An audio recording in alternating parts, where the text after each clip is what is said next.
শিক্ষার্থী বন্ধুরা, তোমরা কেমন আছো? আশা করি সবাই ভালোই আছো।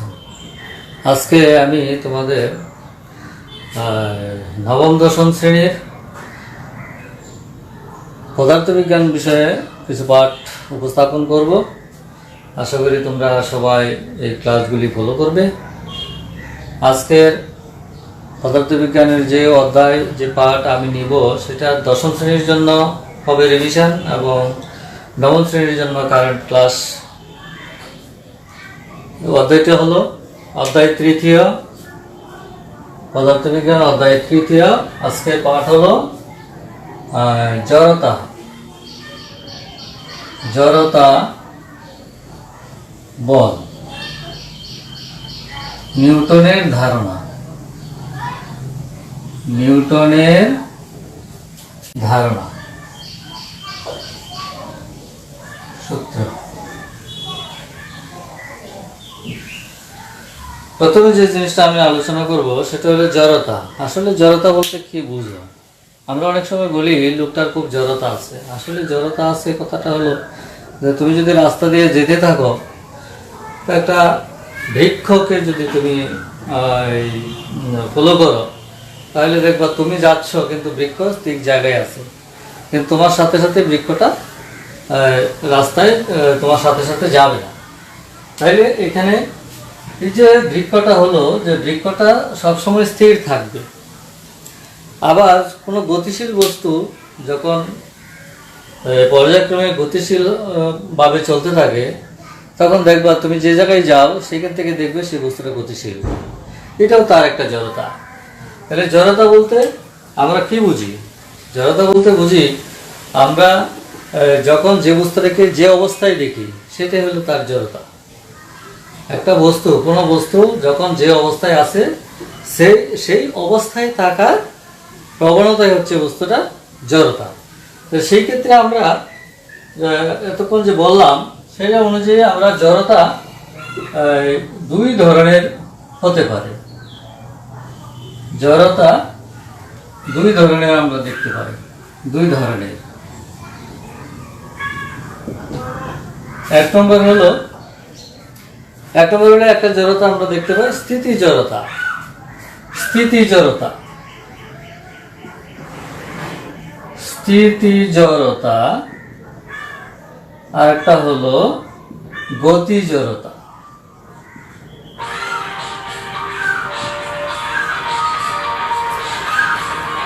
স্থিতি জড়তা এবং গতি জড়তা। তাহলে স্থিতি জড়তাটা আসলে কি? স্থিতি জড়তাটা হলো যখন বস্তু যে অবস্থায় আছে সেই অবস্থায় স্থির বস্তু স্থির থাকতে চাওয়ার যে প্রবণতা, সেটা হলো স্থিতি জড়তা। কোনো বস্তু স্থির আছে, এটা সবসময় সে স্থির থাকতে চাইবে। কাজে সেই কোনো স্থির বস্তু যখন স্থির অবস্থায় থাকতে চায়, তখন থাকতে চাওয়ার যে প্রবণতা, সেটা হলো তার স্থিতি জড়তা। আর একটা হলো গতি জড়তা। গতিশীল বস্তু যখন চিরকাল আপন গতিতে চলতে চাওয়ার যে প্রবণতা, গতিশীল বস্তু গতিশীল থাকতে চাওয়ার যে প্রবণতা, সেটা হলো তার গতি জড়তা। সেই হিসাবে আমরা তাহলে জড়তা হলো কি, কত প্রকার? দুই প্রকার। কি? স্থিতি জড়তা আর গতি জড়তা। স্থিতি জড়তা বলতে আমরা কি বুঝি? ঠিক আছে, স্থিতি জড়তা হলো স্থির বস্তু স্থির থাকতে চাওয়ার প্রবণতা, আর গতি জড়তা গতিশীল বস্তু গতিশীল থাকতে চাওয়ার যে প্রবণতা, সেটা হলো গতি জড়তা। এই জড়তার উপর ভিত্তি করে আমরা এই বলের সংজ্ঞা দিতে পারি। বল, বলটা কি আসলে? বলটা হলো কি, তোমরা কি সবাই বলতে পারবে বল কি? বল কাকে বলে? স্থির বলটা কি? যা স্থির বস্তুর উপর কাজ করে তাকে গতিশীল করতে চায়, অথবা গতিশীল বস্তুর উপর কাজ করে তার গতির পরিবর্তন করতে চায়, তাকে বল বলা হয়। অর্থাৎ যা স্থির বস্তুর উপর ক্রিয়া করে বস্তুকে গতিশীল করে কিংবা করতে চায়, আর গতিশীল বস্তুর উপর ক্রিয়া করে গতির পরিবর্তন করে কিংবা করতে চায় তাকে আমরা বল বলি। তাহলে বলের গাণিতিক এটা হলো, আমরা জানি বল ইকুয়াল টু ভর ইন্টু ত্বরণ। ভর ইন্টু ত্বরণ, ভরকে আমরা এম দিয়ে প্রকাশ করি, ত্বরণকে এ দ্বারা প্রকাশ করি, আর এই দিক দিয়ে বলকে যদি আমরা এফ দ্বারা প্রকাশ করি তাহলে বল এফ ইকুয়াল টু এম। দশম শ্রেণীর শিক্ষার্থী, তোমরা কিন্তু এটা আগে পড়ে এসেছো, বল এফ ইকুয়াল টু এম। এটা আমরা কোথায় পেয়েছি? নিউটনের দ্বিতীয় সূত্রে। তো নিউটনের দ্বিতীয় সূত্রের সাহায্যে আমরা বল F equal two M A এই সম্পর্কটা প্রতিপাদন করতে পারি, অর্থাৎ বল কিভাবে মাপা যায় সেটা আমরা প্রমাণ করতে পারি। তো এখন ধরা যাক আমরা নিউটনের ধারণা থেকে, নিউটনের যে গতির সূত্র, গতি বিষয়ক যে সূত্র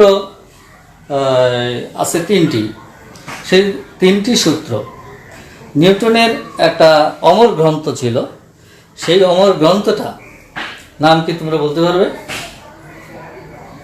বইয়ে নাই, ঠিক আছে, আমি বলে দিচ্ছি। নিউটনের একটা অমর গ্রন্থ ছিল, Philosophiae Naturalis Mathematica Principia Mathematica. Philosophiae Naturalis Principia Mathematica, এটা তার অমর গ্রন্থ। সেই অমর গ্রন্থে নিউটনের গতি বিষয়ক তিনটি সূত্র আবিষ্কার করেন। এক নম্বর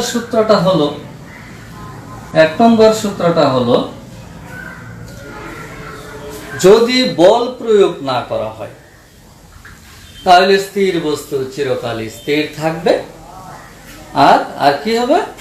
গতিশীল বস্তু চিরকালই তার আপন গতিতে চলতে থাকবে। গতিশীল বস্তু চিরকালই তার আপন গতিতে চলতে থাকবে যদি বল প্রয়োগ না করা হয়। কারণ তুমি যদি একটা বস্তুকে বল প্রয়োগ না করো, সেই বস্তুটা কিন্তু এখান থেকে সরে যাবে না। আর গতিশীল বস্তুর উপর যদি তুমি বল প্রয়োগ না করো তাহলে তার গতির পরিবর্তন হবে না, কমবেও না বাড়বেও না, ঠিক কিনা? তাহলে নিউটনের প্রথম সূত্রটা ছিল যে যদি বাহির থেকে বল প্রয়োগ না করা হয় তাহলে স্থির বস্তু চিরকালই স্থির থাকবে এবং গতিশীল বস্তু চিরকালই তার আপন গতিতে চলতে থাকবে। মনে থাকবে তো? ঠিক আছে শিক্ষার্থীরা, এখন আমি 2 নম্বর সূত্রে যাই। 2 নম্বর সূত্রটা আলোচনা করার আগে আমার ভরবেগ সম্পর্কে তোমাদের ধারণা নিতে হবে। তাহলে ভরবেগটা কি? দশম শ্রেণীর শিক্ষার্থীরা, ভর এবং বেগের গুণফল, ঠিক আছে? তাহলে তোমরা সবাই জেনে গেছো এখন বস্তুর ভর এবং বেগের গুণফল, এটা হলো তার ভরবেগ। তাহলে নিউটনের দ্বিতীয় সূত্রটা হলো বস্তুর ভরবেগের পরিবর্তনের হার বস্তুর উপর প্রযুক্ত বলের সমানুপাতিক এবং বল যেদিকে ক্রিয়া করে বস্তুর ভরবেগের পরিবর্তন সেদিকে হবে। যে বলটা যদি তুমি উত্তর দিকে প্রয়োগ করো তাহলে ভরবেগের পরিবর্তনটা উত্তরমুখী হবে, উত্তর দিকেই হবে। অর্থাৎ বল যেদিকে ক্রিয়া করবে ভরবেগের পরিবর্তনটা সেদিকে হবে।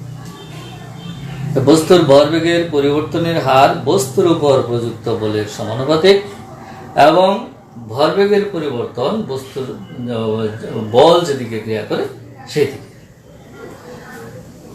এখন এই দ্বিতীয় সূত্রের সাহায্যে আমরা এই যে বল F equal two M A এইটা প্রতিপাদন করতে পারি না? পারি। এবং এটাকে আমরা বিভিন্ন গাণিতিক সমস্যা সমাধানের জন্য এই সূত্রটা ব্যবহার করতে পারি। এই গাণিতিক সময় বল F equal two M A এটা কিভাবে আমরা প্রতিপাদন করব? এখন দেখো এটা প্রতিপাদন করার জন্য আমার কি কি দরকার।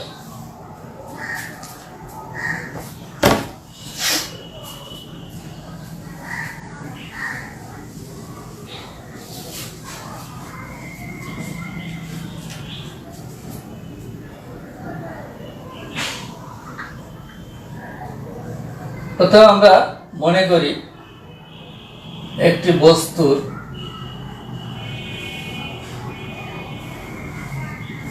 আদিবেগ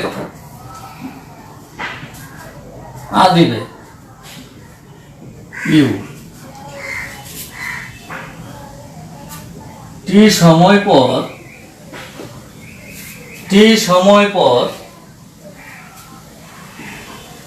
বস্তুটির শেষ বেগ ভি। টি সময় পর বস্তুটির বেগ ভি। প্রথমে বেগ কত ছিল? ইউ। যখন টি সময় পর বস্তুটির উপর বল প্রয়োগ করার পরে টি সময় পরে তার শেষ বেগ হলো ভি। তাইলে এখানে বস্তুটার ভর যদি এম হয়, বস্তুটির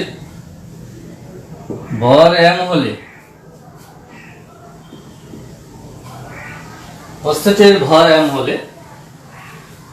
আদি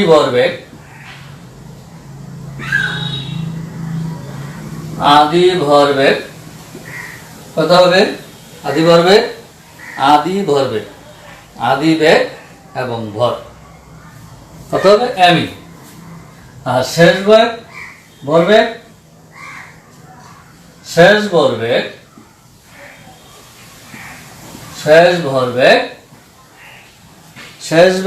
এবং ভর M V.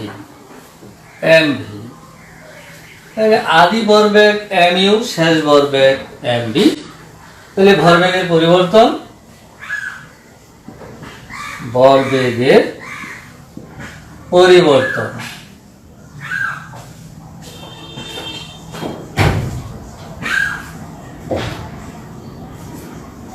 M V minus M U.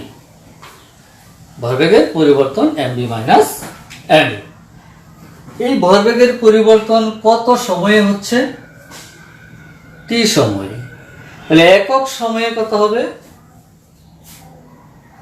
ভরবেগের পরিবর্তনের হার M V minus M U divided by T. হারটা হলো একক সময়ে ভরবেগের পরিবর্তন যা পাওয়া হয়। এটাকে আমরা যদি এখানে এম কমন নেই, তাহলে V minus you by T, আবার এখানে V minus you by T আমরা এটা কোথায় পেয়েছিলাম? গতির সমীকরণ থেকে। গতির সমীকরণে ভি মাইনাস ইউ শেষ বেগ মাইনাস আদি বেগ ডিভাইডেড বাই সময় ত্বরণ। ঠিক আছে, তাইলে ত্বরণকে আমরা কি দ্বারা প্রকাশ করি? এ দ্বারা। তাইলে কি হলো? এম। এইটা হলো ভরবেগের পরিবর্তনের হার। এখন এই যে পরিবর্তনের হার, ভরবেগের পরিবর্তনের হারটা পাইলাম আমরা, সেটা তো একটা বল প্রয়োগ করার ফলে হচ্ছে। যদি এক পরিমাণ বল প্রয়োগ করতে হয়, করার ফলে এই ঘটনাটা ঘটে, তাহলে প্রযুক্ত বল যদি এক হয়, প্রযুক্ত বল এক হলে নিউটনের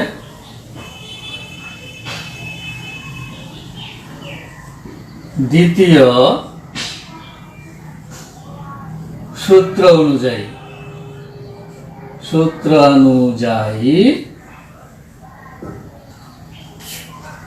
প্রযুক্ত বল,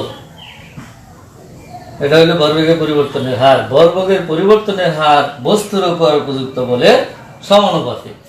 তাহলে আমরা লিখতে পারি এফ প্রপোর্শনাল এম। এটা হলো সমানুপাতিক চিহ্ন, প্রপোর্শনাল। এফ সমানুপাতিক এম।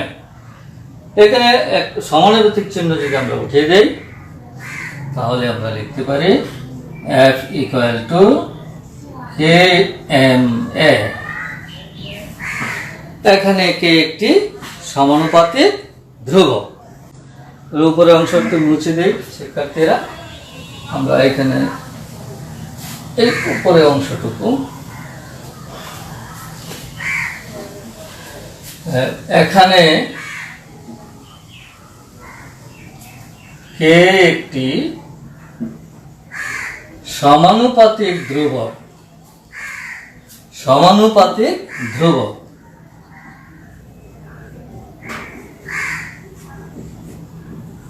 ধ্রুবক এই সমানুপাতিক ধ্রুবককে ইকুয়াল টু যদি 1 বসাই,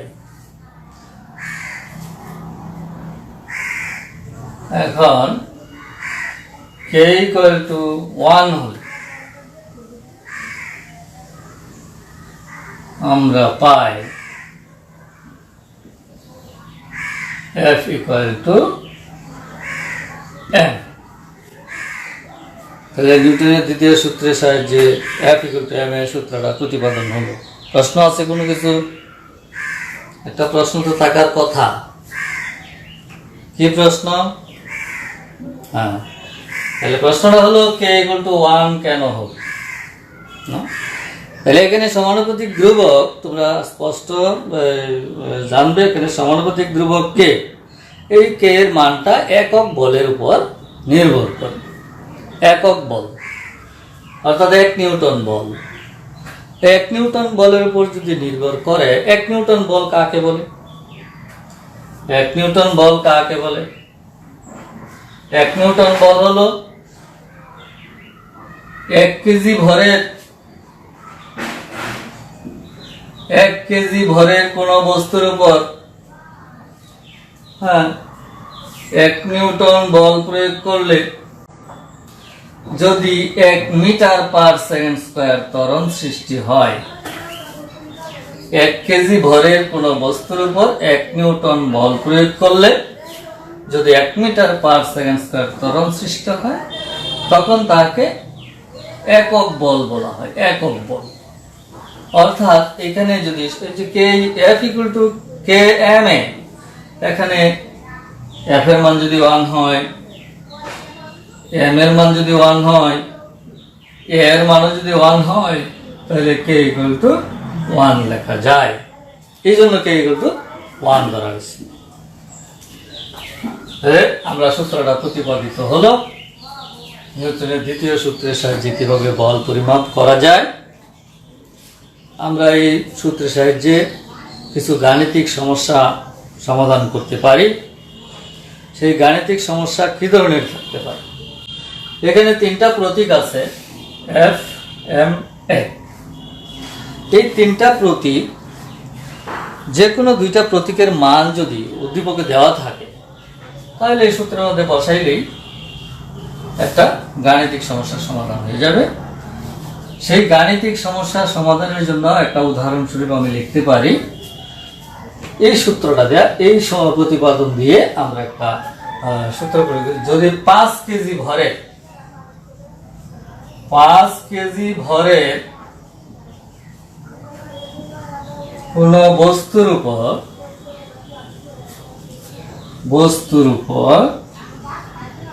5 কেজি ভরের কোন বস্তুর উপর 100 নিউটন বল প্রয়োগ করলে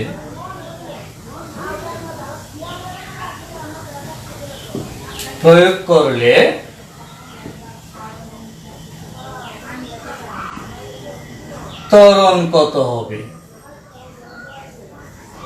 এরকম যদি কোনো প্রশ্ন থাকে, 5 কেজি ভরের উপর 100 নিউটন বল প্রয়োগ করলে ত্বরণ কত হবে, সেই ক্ষেত্রে তোমার বুঝতে হবে 5 কেজি ভর, তার মানে এখানে m equal to 5 KG. 100 newton বল প্রয়োগ করা হলো, তাহলে বলকে আমরা F দ্বারা প্রকাশ করি, তাহলে F equal two 100 Newton.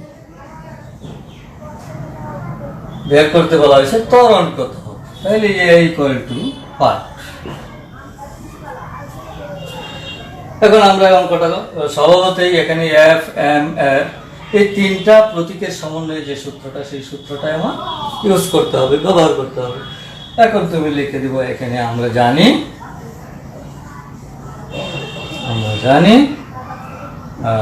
F equal two mh। যেহেতু a এর মান বের করতে বলছে, তাহলে a equal to f by m।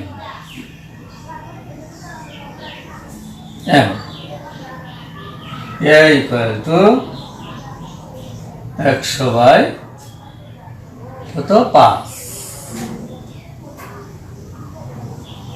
সুতরাং এ ইকুয়াল টু 20। এককটা কি হবে? Metre per second square. Thank you. Metre per second square. এখানে একক বসাইতে পারো নিউটন। এটার একক যদি নিউটন বসাও সমস্যা নাই, এটার একক যদি কেজি বসাও সমস্যা নাই। এই নিউটন এককটা কোত্থেকে আসছে সেটাকে যদি তুমি বিশ্লেষণ করো তাহলে এই কেজির সাথে আউট হয়ে যাবে, থাকবে শুধু মিটার পার সেকেন্ড স্কয়ার। তুমি এখানে এককগুলি বসাইতে পারো, না হয় রেজাল্টের পরে এককটা দিতে হবে। মনে রাখবে, যদি একক না দেও, একক যদি ব্যবহার না করো তাহলে এই এককটার জন্য কিন্তু 1 নাম্বার কাটা যাবে। কারণ এখানে তোমার এ ইকুয়াল টু 20 কি উল্লেখ করতে হবে। তাহলে আজকে আমরা কি শিখলাম? জড়তা। জড়তা কয় প্রকার? 2 প্রকার। কি? স্থিতি জড়তা এবং গতি জড়তা। আচ্ছা, গতি জড়তা বলতে কি বুঝো? Thank you. স্থিতিশীল বস্তু স্থির থাকতে চাওয়ার প্রবণতাটা কি? স্থিতি জড়তা। আর গতিশীল বস্তু গতিশীল থাকতে চাওয়ার যে প্রবণতা সেটা গতি জড়তা। এবার বলো তো, বল কাকে বলে? যা স্থির বস্তুর উপর ক্রিয়া করে বস্তুকে গতিশীল করে কিংবা করতে চায়, অথবা গতিশীল বস্তুর উপর ক্রিয়া করে গতির পরিবর্তন করে কিংবা করতে চায়, তাকে বল বলা হয়। বলের একক কি? নিউটন। নিউটনের আমার গ্রন্থের নাম বলছিলাম, তোমরা পাঠ্যপুস্তকে নাই, সেটা লিখে নিয়েছিলে। বলো তো, ফিলোসফিয়া ন্যাচারালিস প্রিন্সিপিয়া ম্যাথমেটিকা। এই অমর গ্রন্থে এক জায়গায় গতি বিষয়ক ওই 3টি সূত্রের ধারণা তিনি প্রবর্তন করেন। এই 3টা সূত্র তোমাদের পাঠ্য বইয়ে, এই 3টা সূত্র নিউটনের গতিসূত্র নামে পরিচিত। তাহলে প্রথম সূত্রটা কি? বল প্রয়োগ না করলে স্থির বস্তু স্থির থাকবে, আর গতিশীল বস্তু চিরকালই আপন গতিতে চলতে থাকবে। দ্বিতীয় সূত্র, বস্তুর ভরবেগের পরিবর্তনের হার বস্তুর উপর প্রযুক্ত বলের সমানুপাতিক। আর ভরবেগের পরিবর্তন বল যেদিকে ক্রিয়া করে সেদিকে। তাহলে দ্বিতীয় সূত্রের সাহায্যে আমরা কি প্রতিপাদন করে দেখালাম? F = m।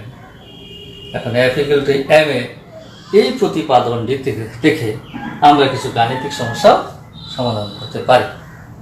আরো বিভিন্ন ধরনের গাণিতিক সমস্যা এখানে বইয়ে হয়তো 2-1টা উদাহরণস্বরূপ দিয়েছে।